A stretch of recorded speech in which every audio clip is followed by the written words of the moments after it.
인류의 스승, 석가모니 공자, 소크라테스 예수의 삶과 가르침의 교집합을 찾아서 22번째 시간, 땅의 복을 초월하다. 인간의 이성에 기초하여 진리를 궁구한 석가모니 공자, 소크라테스는 땅의 복과 하늘의 복에 대하여 어떠한 태도를 보였을까요? 석가모니는 보리수나무 아래에서 무상정 등각을 이룰 당시 마귀의 시험을 받습니다. 항마 성도, 마귀의 시험을 이기고 도를 이루었다는 것입니다. 마귀의 시험은 크게 세 가지. 마귀의 부하들이 창과 화살로 석가모니의 생명을 위협하고 공격하는 장면. 마귀의 딸들이 성적으로 유혹하는 장면. 마귀가 세계를 통일하는 제왕이 되게 해주겠다며 유혹하는 장면으로 대별됩니다. 예수가 물과 성령 세례 직후 광야에서 사탄에게 세 가지 시험을 받는 장면과 비슷합니다. 40일간 금식하여 굶주린 예수에게 사탄은 돌을 떡으로 만들어 봐라. 성전 꼭대기에서 뛰어내려 하나님의 아들이라는 사실을 증명해 봐라. 천하 만국과 그 영광을 줄 테니 자기에게 절을 해보라며 유혹합니다. 마귀가 석가모니와 예수를 무엇으로 유혹하는지 주목해 볼 필요가 있습니다. 바로 땅의 복에 해당하는 부와 권력과 명예와 쾌락입니다. 석가모니와 예수가 이러한 마귀의 시험을 통과하고 난 뒤에야 비로소 도를 전파하기 시작했다는 점에도 유의해야 합니다.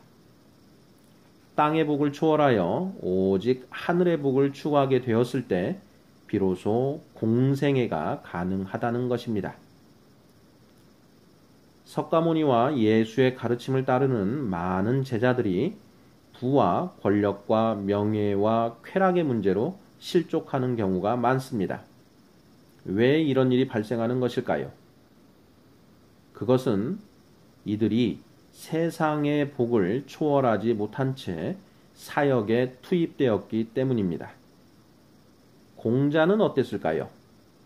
논어 하기편 제1장 임부지이 불온 불력 군자호 사람들이 알아주지 아니하여도 화가 나지 아니하니 이 또한 군자답지 아니한가 라는 말씀. 이인편 16장 군자 유어의 소인 유어리 군자는 의에 밝고 소인은 이에 밝다 라는 말씀은 공자의 복에 대한 입장을 잘 표현해 주는 말이 아닌가 싶습니다. 하기편 16장에는 불안인지 불기지 환불지이냐 남이 나를 알아주지 못함을 걱정하지 말고 내가 남을 알아주지 못하는 것을 걱정하라는 말씀도 있습니다. 공자에게 세상의 부와 명예는 중요하지 않습니다. 오직 천명, 즉 하늘의 도가 이 땅에 실현되도록 하는 것이 삶의 목표입니다. 공자는 천명을 깨달은 후 주유천하하며 하늘의 도를 펼치고자 노력합니다. 공자가 권력자들을 찾은 것은 오직 천명을 펼치기 위해서였습니다. 그러나 오직 땅의 복만을 추구하는 세상 사람들과 군주들은 하늘의 도를 설파하는 공자의 가르침에 동조하지 않습니다. 공자의 말씀에 자조와 한탄이 묻어나는 이유입니다. 소크라테스는 평생 가난하게 살아갑니다. 만나는 사람들에게 끊임없이 가르침을 펼치지만 결코 돈을 받지 않습니다. 아내 크산티페는 이러한 소크라테스가 불만입니다. 소크라테스는 현실 정치에도 관여하지 않고 오직 진리를 찾기 위해 매진합니다. 소크라테스는 진리를 향한 열정과 사람들의 무지를 깨뜨리는 일에서 보람과 기쁨을 느낍니다. 변명에서 소크라테스는 위대하고 강력하며 현명한 아테네 시민인 그대 나의 벗이여. 그대는 최대한의 돈과 명예와 명성을 쌓아 올리면서 지혜와 진리와 영혼은 거의 돌보지 않는 것이 부끄럽지 않은가 하고 묻습니다.